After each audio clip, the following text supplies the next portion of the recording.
मन से एक आवाज़ आई, आज माँ जहाँ भी होंगी। दवाइयों का लिफाफा हाथ में पकड़े एक बुजुर्ग महिला ने केमिस्ट की दुकान से बाहर कदम रखा। दोपहर का समय और तेज़ धूप के कारण उस औरत की आंखें ठीक से नहीं खुल पा रही थीं। बालों की सफ़ेदी और चेहरे की झुर्रियों से महिला की उम्र करीब करीब 60 के आसपास की मालूम हो रही थी। माथे पर हाथ रख इधर उधर देखने की कोशिश की और फिर पास की ही एक दुकान की दीवार के साथ छांव में पीठ लगाकर उस औरत ने कुछ क्षण गहरी सांस ली। तेज धूप के कारण शायद सिर चकरा गया था।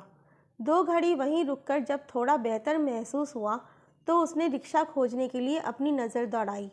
आसपास कोई रिक्शा दिखाई नहीं दिया। सड़क के किनारे से होते हुए दुकानों के आगे लगे बैनर की छांव में धीमे धीमे से चलना शुरू किया।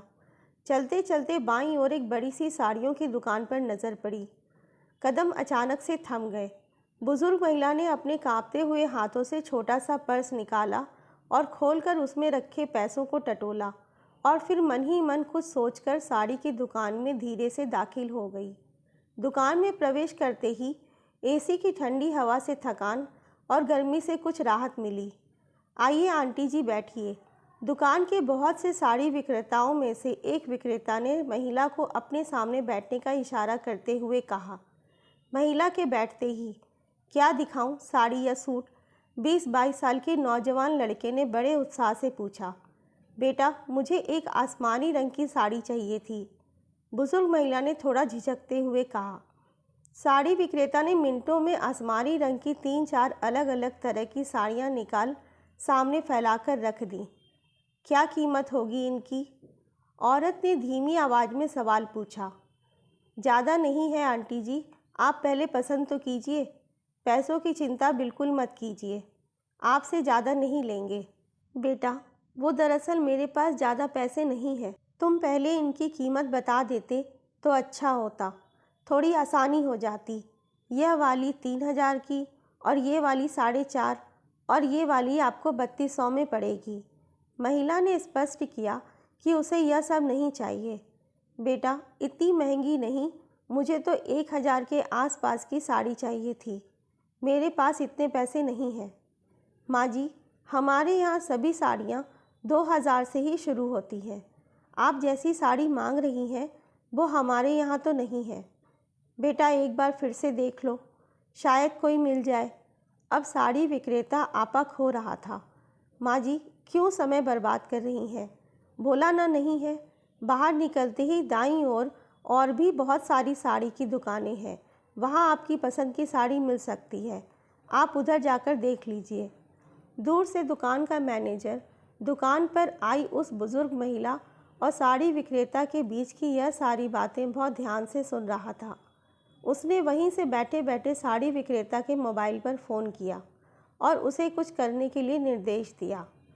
फ़ोन बंद कर उस साड़ी विक्रेता ने कुछ सोचा और फिर एक आसमानी रंग की साड़ी निकालकर बोला, आंटी जी, ये वाली साड़ी वैसे तो 2000 की है, लेकिन 50% डिस्काउंट के साथ आपको 1000 में पड़ेगी। दरअसल इसके साथ की सभी साड़ियाँ बिक चुकी हैं, बस आखिरी साड़ी बची हुई थी, इसलिए आपको कम दाम में दे रहा हूँ। देख लीजिए, अगर आपको पसंद है तो। वह साड़ी सच में बेहद खूबसूरत थी। महिला की आंखों में उसको देखते ही चमक आ गई। महिला को उस साड़ी के लिए हाँ कहने में ज़्यादा समय नहीं लगा। हाँ बेटा, अच्छी है, बहुत सुंदर है, मुझे पसंद है। ऐसा करो, यही वाली दे दो। पैसे चुकाकर जैसे ही साड़ी का लिफाफा लेकर उठने लगी, विक्रेता कहने लगा, 1 मिनट ठहरिए आंटी। क्या हुआ बेटा? आंटी जी, आप बहुत भाग्यशाली हैं। पता है, हमारी दुकान में एक ख़ास स्कीम चल रही है। आप हमारी दुकान की 1000वीं लकी ग्राहक बनी हैं। आज आप जो भी खरीदारी करेंगी उसके साथ आपको किसी भी कीमत की एक साड़ी मुफ्त में मिलेगी। क्या मतलब? मैं कुछ समझी नहीं बेटा। आप कोई भी अपनी पसंद की एक और साड़ी खरीद सकती हैं, वो भी बिना कीमत चुकाए, यानी कि एकदम मुफ्त। बात सुनकर महिला के चेहरे पर मुस्कान आ गई। कहीं मजाक तो नहीं कर रहे बेटा? नहीं नहीं आंटी, बिल्कुल भी नहीं। आप कोई भी साड़ी चुन सकती हैं। बोलिए, कौन सी वाली साड़ी दिखाऊं आपको? महिला ने पहले से सामने रखी हुई साड़ियों में से सबसे सुंदर एक आसमानी रंग की साड़ी को हाथ में लिया। बेटा, मुझे ये वाली पसंद है। विक्रेता और दुकान के मैनेजर के बीच इशारे से कुछ बात हुई और मैनेजर ने दूर से हाँ में सिर को हिला दिया। दुकानदार ने दोनों साड़ियाँ पैक कर 1000 रुपये का बिल उस औरत के हाथ में पकड़ा दिया। दुकान से अपनी दोनों साड़ियों को लेकर वह औरत चेहरे पर बड़ी सी मुस्कान लिए चली गई। उसके जाते ही विक्रेता दुकान के मैनेजर के पास आकर बोला, सर जी, आपने उस बूढ़ी औरत के लिए झूठ क्यों बोला? हमारी दुकान में तो ऐसी कोई स्कीम नहीं है।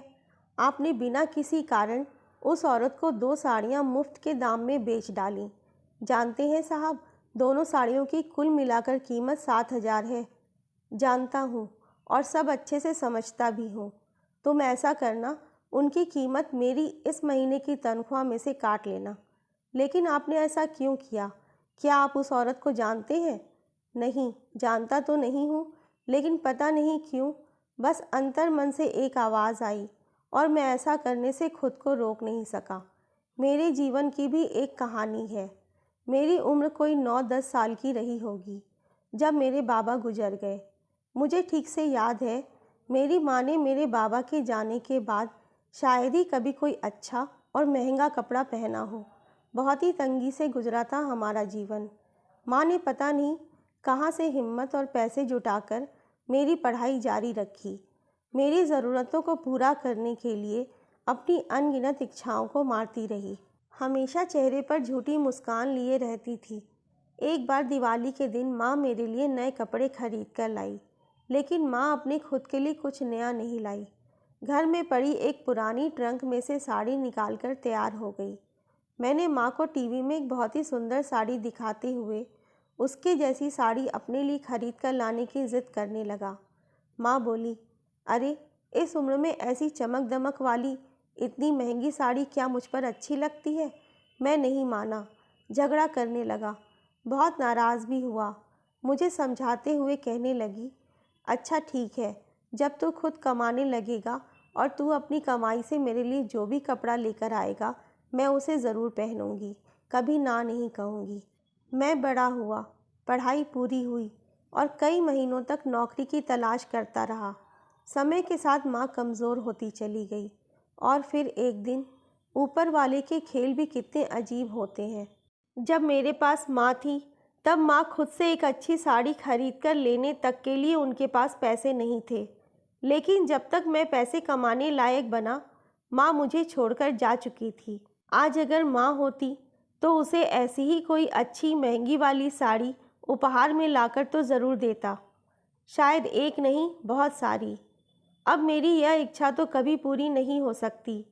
अपनी माँ को कभी कोई उपहार खरीद कर नहीं दे पाया और इस बात का मलाल हमेशा से था। लेकिन आज अचानक से ना जाने क्यों उस औरत को देखकर मुझे अपनी माँ की याद आ गई।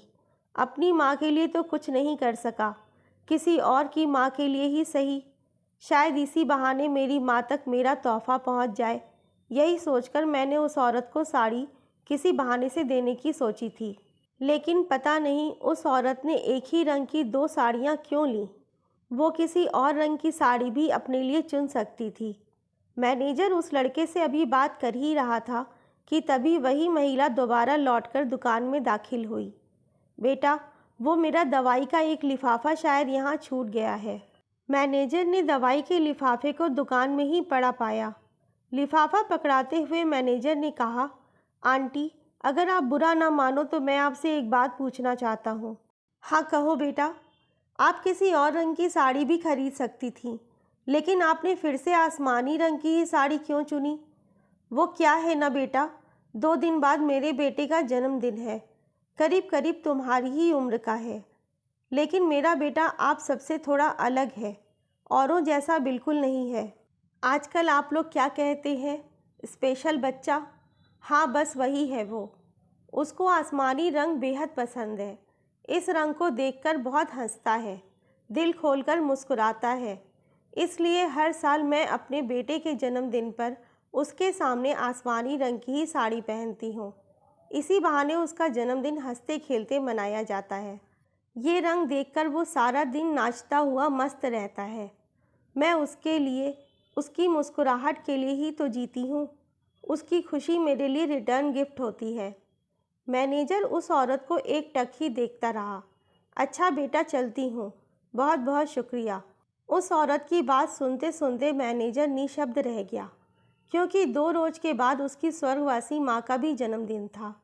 उसने महसूस किया जैसे सच में आज माँ के जन्मदिन का तोहफा कबूल हो गया है। आज एक माँ की खुशी में शरीक होकर उसे अपनी खुद की माँ की खुशी का एहसास हो रहा था। मन से एक आवाज़ आई, आज माँ जहाँ भी होंगी उसे देख प्यार भरा आशीष तो ज़रूर दे रही होंगी। खुशी से एक बार फिर से आंखें भर आईं। सच में आज उसने अपने दिल की आवाज़ सुनकर निश्चित रूप से कोई गलती नहीं की थी। आपको ये कहानी कैसी लगी कमेंट करके ज़रूर बताएं। लाइक, शेयर एंड सब्सक्राइब करें। धन्यवाद।